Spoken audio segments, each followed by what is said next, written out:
दिल्ली के Lutyens zone में वो नीला तूफान आया है जिसने सत्ता के सबसे ऊंचे और सुरक्षित किले की नींव हिला दी। जी हां, आज सांसद चंद्रशेखर आजाद ने सदन के बीचों बीच वो कर दिया जिसकी कल्पना भी किसी ने नहीं की थी। उन्होंने हाथ में वो पुरानी फाइलें नहीं बल्कि करोड़ों शोषितों के हक का वो बारूद थामा था जिसे 70 सालों से दीमक चाट रहे थे। एक एक करके जब वो पीली फाइलें फटी और उनके पन्ने हवा में उड़े तो लगा जैसे बाबा साहेब की वो अधूरी दहादा फिर से जीवित हो उठी हो। पूरा पार्लियामेंट दंग रह गया, मार्शलों के हाथ कांप गए और सत्ता के गलियारों में बैठे दिग्गजों के चेहरों का रंग उड़ीच गया। आखिर उन फाइलों में क्या लिखा था? चंद्रशेखर ने उन्हें क्यों फाड़ा? और वो कौन सा हिसाब था जिसे पूरा करने की कसम उन्होंने सदन के फर्श पर खाई? ये सिर्फ एक वीडियो नहीं बल्कि आपके स्वाभिमान का घोषणा पत्र है। अंत तक रुके रहिएगा क्योंकि आखिरी 5 मिनट में जो होने वाला है वह भारतीय लोकतंत्र के अगले 100 साल तय कर देगा।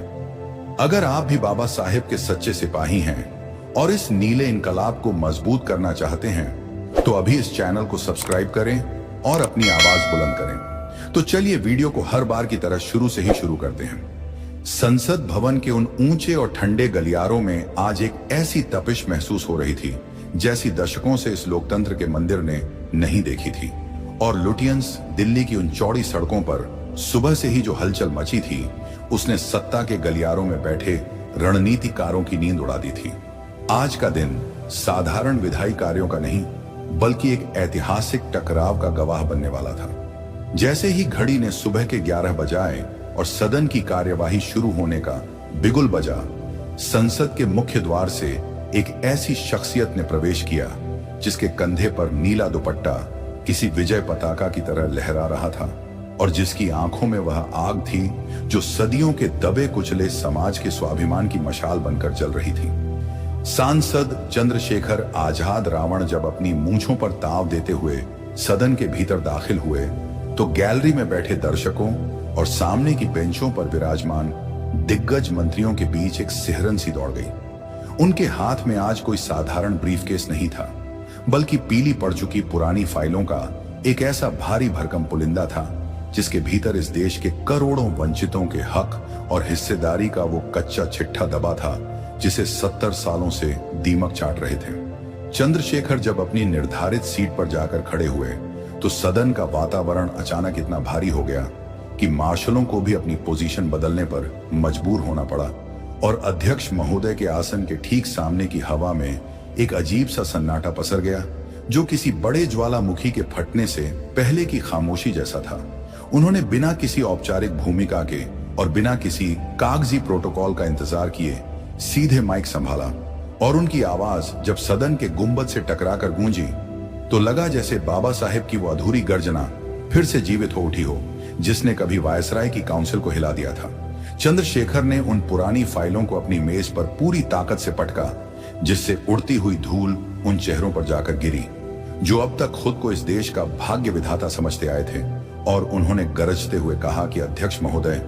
आज मैं यहाँ कोई शून्यकाल का सवाल पूछने या किसी सरकारी बिल पर अपनी सहमति देने नहीं आया हूँ बल्कि मैं आज उन फाइलों का अंतिम संस्कार करने आया हूँ जिन्होंने मेरे समाज के भविष्य को 70 सालों से इन अंधेरे कमरों में कैद कर रखा है।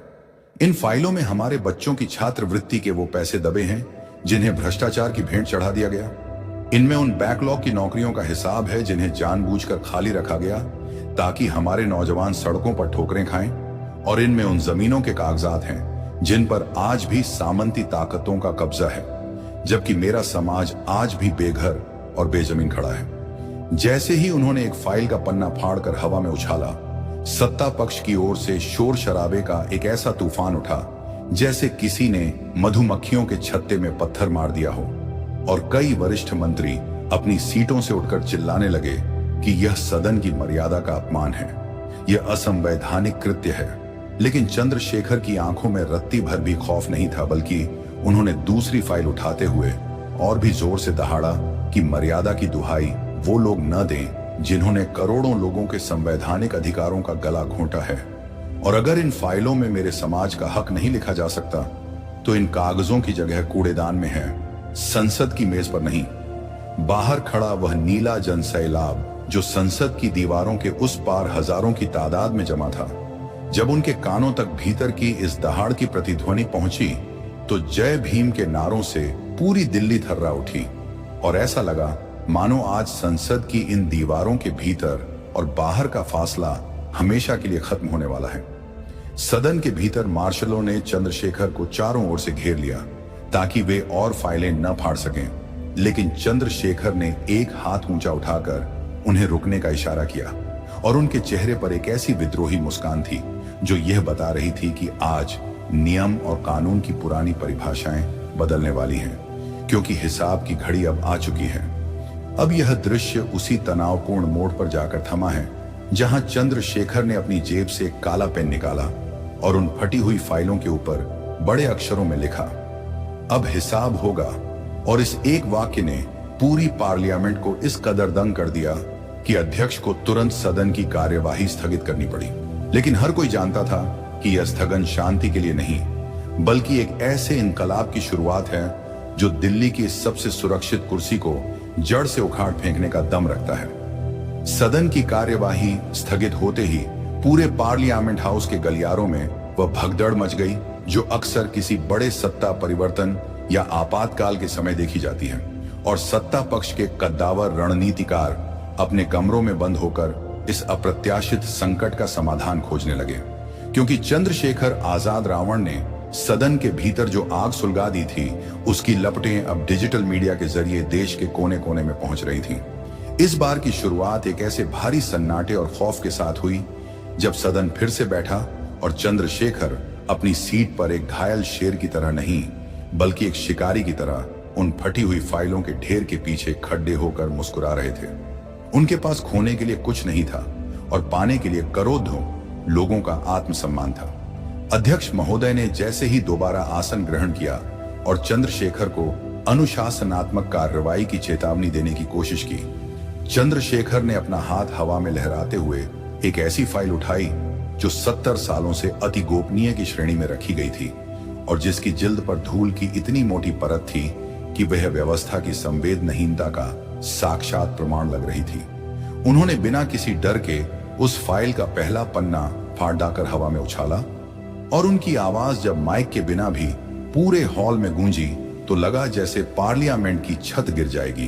क्योंकि उन्होंने उस राज का खुलासा कर दिया जिसे 70 सालों से हर सरकार ने छिपा कर रखा था। उन्होंने दहाड़ते हुए कहा कि अध्यक्ष महोदय, इन फाइलों में लिखा है कि कैसे इस देश के सार्वजनिक उपक्रमों और सरकारी संपत्तियों को कौधियों के दाम अपने चहेते पूंजीपतियों को बेचा गया और उन नौकरियों को खत्म किया गया जो मेरे समाज के नौजवानों का संवैधानिक हक थी। ये फाइलें चीख चीख कर कह रही हैं कि आरक्षण को खत्म करने के लिए 70 सालों से किस तरह का षड्यंत्र रचा जा रहा था और कैसे योग्यता के नाम पर हमारे टैलेंट का गला घोंटा गया। सदन के भीतर बैठे मंत्रियों के चेहरे अब पसीने से तरबतर थे, क्योंकि चंद्रशेखर ने एक एक करके उन अधिकारियों और सफेद पोश नेताओं के नाम पढ़ना शुरू कर दिए जिन्होंने छात्रवृत्ति के हजारों करोड़ रुपए डकार लिए। जैसे जैसे फाइलें फट रही थीं और उनके कागज संसद के फर्श पर बिखर रहे थे, वैसे वैसे सत्ता का अहंकार भी चकनाचूर हो रहा था, क्योंकि पहली बार कोई सांसद सदन के भीतर नियमों की किताब लेकर नहीं, बल्कि हकीकत का आईना लेकर खड़ी दीदी अच्छा था। चंद्रशेखर ने एक ऐसी फाइल हाथ में ली जिसमें उन दलित बस्तियों के विकास का फंड था जो कागजों पर तो स्वर्ग बन चुकी थी, लेकिन जमीन पर वहां आज भी पीने का साफ पानी तक नहीं था।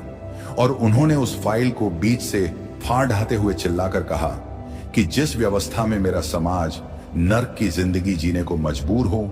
उस व्यवस्था के इन कागजी पुलिंदों की जगह मेरे पैरों के नीचे है, संसद की मेज पर नहीं।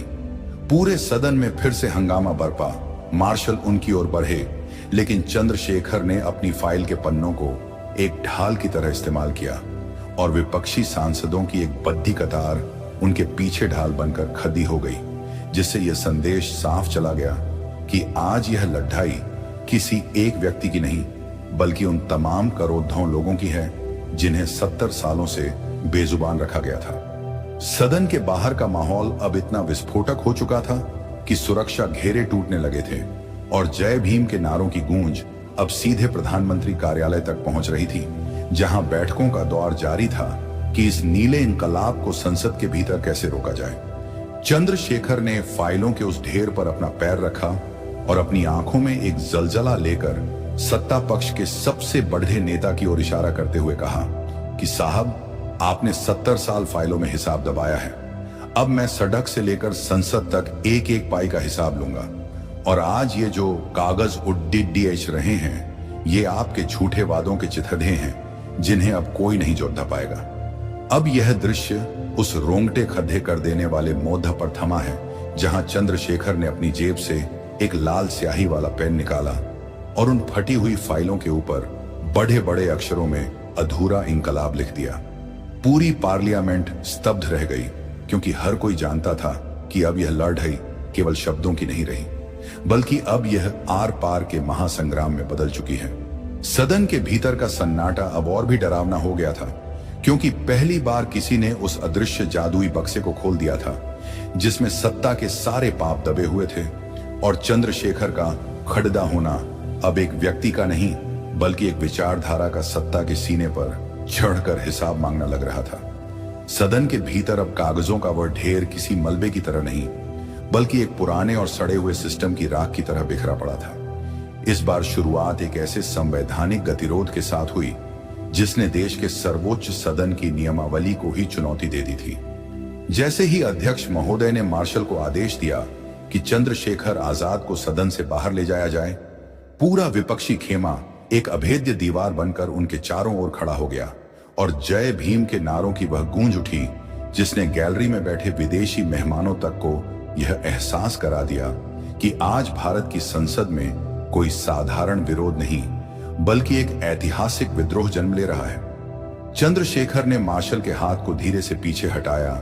और अपनी मेज पर रखे उन बचे हुए दस्तावेजों को हाथ में लेकर ऊंचा उठाते हुए कहा कि अध्यक्ष महोदय, आप मुझे बाहर निकाल सकते हैं, आप मेरी सदस्यता रद्द कर सकते हैं, लेकिन उन करोड़ों आंखों के सपनों का क्या करेंगे जिन्हें इन फाइलों के काले अक्षरों ने उम्र भर के लिए अंधा बना दिया है। उन्होंने एक ऐसी फाइल उठाई जो देश के सबसे बड़े औद्योगिक घरानों और सरकारी बैंकों के बीच के उस अपवित्र गठबंधन का सबूत थी जिसने दलितों और पिछड़ों के नाम पर आवंटित हजारों करोड़ का लोन डकार लिया था, और उन्होंने उस फाइल को बीच से फाड़ते हुए उसका एक एक टुकड़ा सत्ता पक्ष की बेंचों की ओर उछाल दिया।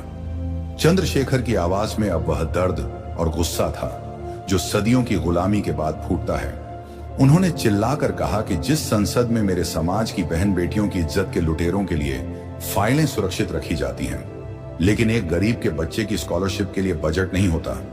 उस संसद की इन फाइलों को आग लगा देना ही सच्ची देशभक्ति है। सदन के भीतर अब धक्का मुक्की की स्थिति पैदा हो गई थी, क्योंकि सत्ता पक्ष के कुछ युवा सांसदों ने चंद्रशेखर की ओर बढ़ने की कोशिश की, लेकिन चंद्रशेखर ने अपनी जगह से 1 इंच भी हिले बिना अपनी फटी हुई फाइल के पन्नों को हवा में लहराया और एक ऐसी धारा का जिक्र किया जिसने पूरे ब्यूरोक्रेसी के ढांचे को हिलाकर रख दिया। उन्होंने खुलासा किया कि कैसे इन फाइलों के भीतर पदोन्नति में आरक्षण को रोकने के लिए साजिशें रची गईं और कैसे काबिल अफसरों को सिर्फ उनकी जाति की वजह से हाशिए पर धकेल दिया गया। और यह कहते हुए उन्होंने उस पूरी फाइल को अपने पैरों के नीचे कुचल दिया। सदन का तापमान अब इतना बढ़ चुका था कि एयर कंडीशनिंग के बावजूद हर चेहरा पसीने से भीगा हुआ था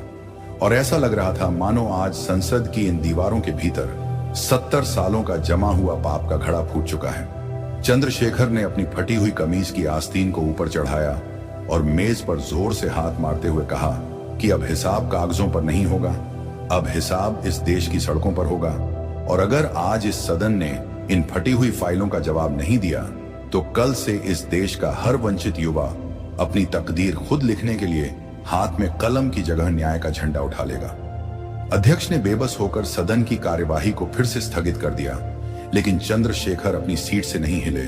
वे वहीं फाइलों के उस मलबे के बीच बैठ गए और उन्होंने एक मौन सत्याग्रह का ऐलान कर दिया जिसने पूरी दुनिया की मीडिया की हेडलाइंस बदल दी। यह दृश्य उस रोंगटे खड़े कर देने वाले मोड़ पर खत्म होता है जहां संसद की लाइटें बंद होने के बावजूद चंद्रशेखर के मोबाइल की फ्लैशलाइट में वो फटे हुए पन्ने चमक रहे थे और उनके चेहरे पर एक ऐसी जीत की चमक थी जो बता रही थी कि आज उन्होंने कागज फाड़कर दरअसल उस डर को फाड़ दिया है जो सदियों से उनके समाज के दिल में बैठा था। अब पूरी पार्लियामेंट दंग थी, क्योंकि उसने एक ऐसा सांसद देखा था जो नियमों से नहीं बल्कि अपनी कौम के स्वाभिमान से संचालित हो रहा था, और जिसकी एक दहाड़ ने दिल्ली के तख्त की चूलें हिला दी थीं। सदन के भीतर की बिजली गुल होने के बावजूद अंधेरे में डूबे उस हॉल के भीतर चंद्रशेखर आजाद रावण की आंखों की चमक किसी मशाल की तरह जल रही थी। और इस बार की शुरुआत एक ऐसी रोंगटे खड्डे कर देने वाली स्थिति से हुई, जहां सत्ता के सबसे सुरक्षित गलियारों में पहली बार डर का साया साफ देखा जा सकता था। जैसे ही बाहर खद्दी लाखों की भिड्डाश को यह खबर मिली कि सदन के भीतर चंद्रशेखर ने व्यवस्था की फाइलों के चिट्ठे उठा दिए हैं, वैसे ही दिल्ली की घेराबंदी इतनी सख्त हो गई कि संसद के चारों ओर बने लोहे के गेट भी उस नीले सैलाब के दबाव में चरमराने लगे, और जय भीम के नारों की गूंज अब केवल एक नारा नहीं बल्कि सत्ता के लिए खतरे की घंटी बन चुकी थी। चंद्रशेखर ने अंधेरे के बीच ही अपनी सीट पर खड़ी डीडे होकर चिल्लाकर कहा कि आप लाइटें बंद कर सकते हैं, आप मेरी आवाज को म्यूट कर सकते हैं, लेकिन उन फटे हुए कागजों के पन्नों पर जो सच लिखा है उसकी रोशनी अब पूरे देश के गांवों और गलियों तक पहुंच चुकी है, जिसे बुझाने की ताकत इस दुनिया की किसी हुकूमत में नहीं है। यह दृश्य तब और भी विस्फोटक हो गया था जब सदन की कार्यवाही दोबारा शुरू करने की कोशिश की गई और सरकार के एक सबसे ताकतवर मंत्री ने चंद्रशेखर को देशद्रोही और मर्यादा का दुश्मन करार देते हुए उनकी गिरफ्तारी का प्रस्ताव रखा। चंद्रशेखर ने अपनी मेज पर पड़ी ही उन फटे हुए पन्नों के ढेर से एक पन्ना उठाया और उसे अध्यक्ष की ओर लहराते हुए एक ऐसा सवाल दागा जिसने पूरी कैबिनेट को सांप सूंघा दिया। उन्होंने दहाड़ धते हुए कहा कि मर्यादा की बात वो कर रहे हैं जिन्होंने 70 सालों से बाबा साहेब के संविधान की मर्यादा को इन फाइलों के नीचे दबा कर रखा था। अगर फाइलें फाड़ना अपराध है तो करोड़ों लोगों के हैक को फाइलों में दबाकर मार डालना महाअपराध है, और आज मैं उस महाअपराध का हिसाब लेने आया हूं, चाहे मुझे यहां से सीधे जेल भेज दिया जाए। जैसे ही मार्शलों ने उन्हें जबरन उठाने की कोशिश की, विपक्षी दलों के पिछड़े और अल्पसंख्यक समाज के दर्जनों सांसद अपनी पार्टी लाइन छोड़ ढांकर चंद्रशेखर के साथ फर्श पर बैठ गए, और संसद के इतिहास में पहली बार एक ऐसा विद्रोही धरना शुरू हुआ जिसने पूरी दुनिया की मीडिया को यह संदेश दे दिया कि भारत का वंचित समाज अब भीख नहीं बल्कि अपना अधिकार छीनने की कुव्वत रखता है। सदन के भीतर का तापमान इतना बरस चुका था कि सत्ता पक्ष के कई सांसदों ने डर के मारे सदन छोड़दाश कर भागना शुरू कर दिया, क्योंकि उन्हें पता था कि आज जो फाइलें फटी हैं उनके भीतर उनके अपने काले कारनामों का कच्चा चिट्ठा भी बिखर चुका है। चंद्रशेखर ने फटी हुई एक फाइल के टुकड़े को अपने माथे से लगाया और एक ऐसी कसम खाई जिसने दर्शकों के रोंगटे खड्डे कर दिए। उन्होंने कहा कि आज इस सदन की फर्श पर बिखरा हुआ एक एक कागज उन पुरखों का आंसू है जिनका हक छीना गया था, और जब तक इन फटे हुए पन्नों की जगह एक नया न्याय का कानून नहीं ले लेता, तब तक चंद्रशेखर इस सदन की दहलीज को चैन से नहीं बैठने देगा।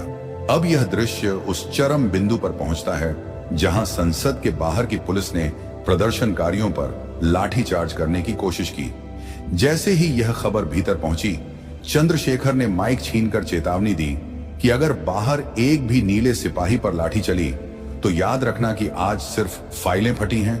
कल इस अन्यायकारी व्यवस्था का एक एक पिलर ढह जाएगा। पूरी पार्लियामेंट अब दंग थी,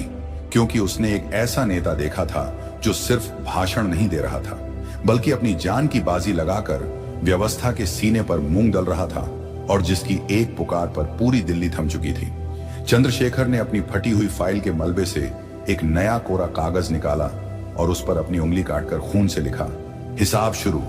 और यह देखते ही सत्ता पक्ष के रणनीतिकारों के माथे पर जो पसीना आया, उसने यह साफ कर दिया कि आज चंद्रशेखर ने केवल फाइलें नहीं फाड़ी बल्कि उन्होंने सत्ता के अहंकार का गला घोंट दिया है। सदन के भीतर मची उस प्रलयंकारी हलचल के बीच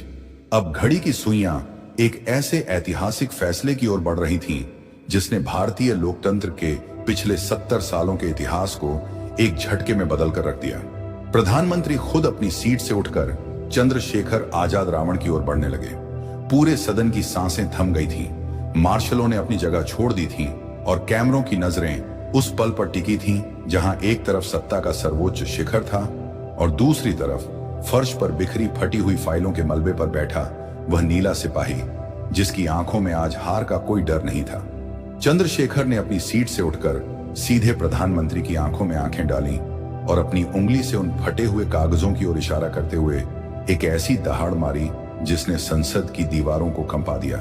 उन्होंने कहा कि साहब, ये कागज नहीं फटे हैं, ये आपके उन झूठे वादों की धज्जियां उड़ी हैं जिन्हें पहनकर आप 70 सालों से इस देश के गरीब और मजलूमों का तमाशा बना रहे थे। आज हिसाब फाइलों में नहीं होगा, आज हिसाब इस सदन की इसी फर्श पर होगा जहां मेरे पुरखों का पसीना और स्वाभिमान गिरवी रखा गया था। सदन के भीतर का माहौल इतना भारी हो गया था कि सत्ता पक्ष के कई मंत्रियों ने अपनी नजरें नीचे झुका ली, क्योंकि चंद्रशेखर ने अपनी फटी हुई कमीज का एक टुकड़ा फाड़कर उसे मेज पर रखा और ऐलान किया कि अगर आज इस अंबेडकर स्वाभिमान बिल को इसी वक्त पटल पर नहीं रखा गया और उन बैकलॉग की नौकरियों का कैलेंडर जारी नहीं हुआ, तो मैं आज इसी सदन की दहलीज पर अपनी अंतिम सांस तक बैठा रहूंगा। बाहर खड़ा वो नीला सैलाब इस संसद का घेरा तब तक नहीं छोड़ेगा जब तक न्याय की देवी अपनी आंखों से पट्टी नहीं खोल देती। अब यह दृश्य तब अपने चरम पर पहुंचा जब अध्यक्ष महोदय को मजबूरन झुकना पड़ा और उन्होंने सरकार को आदेश दिया कि इन फटी हुई फाइलों के बदले एक विशेष आयोग का गठन तुरंत किया जाए, जिसकी कमान खुद चंद्रशेखर आजाद के हाथों में होगी, ताकि हर उस जुल्म का हिसाब लिया जा सके जो अब तक इन फाइलों के नीचे दबा था। जैसे ही सदन में इस जीत का ऐलान हुआ, विपक्षी सांसदों ने चंद्रशेखर को अपने कंधों पर उठा लिया और जय भीम के उन गगनभेदी नारों से संसद का विशाल गुंबद इस कदर थर्राया कि लगा मानो आज सचमुच बाबा साहेब के सपनों का भारत जन्म ले रहा है। चंद्रशेखर जब संसद के मुख्य द्वार से बाहर निकले तो वहां का नजारा देखकर पूरी दुनिया की मीडिया दंग रह गई। लाखों लोगों ने अपने हाथों में नीले झंडे लेकर एक ऐसा गलियारा बनाया था जिससे गुजरते हुए चंद्रशेखर ने अपनी फटी हुई फाइल का आखिरी टुकड़ा हवा में उछाला और चिल्लाकर कहा कि आज सिर्फ फाइलें फटी हैं, कल ये गुलामी की जंजीरें भी फटेगी और अब कोई भी ताकत इस अधूरे इनकलाब को पूरा होने से नहीं रोक सकती। सूरज की ढलती हुई रोशनी में चंद्रशेखर का वह साया संसद की सीढ़ियों पर किसी महानायक की तरह लग रहा था और उनकी वह एक लाइन, अब हिसाब होगा, दिल्ली की हवाओं में एक स्थायी गूंज बनकर बस गई, जिसने सत्ता के गलियारों में बैठे हर उस शख्स को यह बता दिया कि अब बहुजन समाज जाग चुका है और अब वह अपनी तकदीर खुद लिखेगा। अब चंद्रशेखर ने संसद के बाहर लगी बाबा साहेब की प्रतिमा के चरणों की धूल अपने माथे पर लगाई और कैमरे की ओर देखते हुए एक ऐसी मुस्कान दी जो यह कह रही थी कि लड़ाई अभी लंबी है। जीत की नींव आज इसी संसद के फर्श पर उन फटी हुई फाइलों के साथ रख दी गई है। दिल्ली की वह ऐतिहासिक रात आज एक नए सवेरे की गवाह बनी थी, जहां कागजों का खेल खत्म हो चुका था और हकीकत का नीला युग शुरू हो चुका था। और दर्शकों के दिलों में यह सवाल हमेशा के लिए छोड़ दिया कि जब एक अकेला योद्धा सिस्टम को इस कदर हिला सकता है, तो जब पूरा समाज एक होगा तो मंजर क्या होगा। दोस्तों, आपको हमारी ये वीडियो कैसी लगी हमें कमेंट करके जरूर बताएं। हमें आपके विचारों का इंतजार रहेगा। वीडियो पसंद आई हो तो वीडियो को लाइक, शेयर और हमारे चैनल को सब्सक्राइब कर सकते हैं। वीडियो को यहां तक देखने के लिए आपका बहुत बहुत आभार।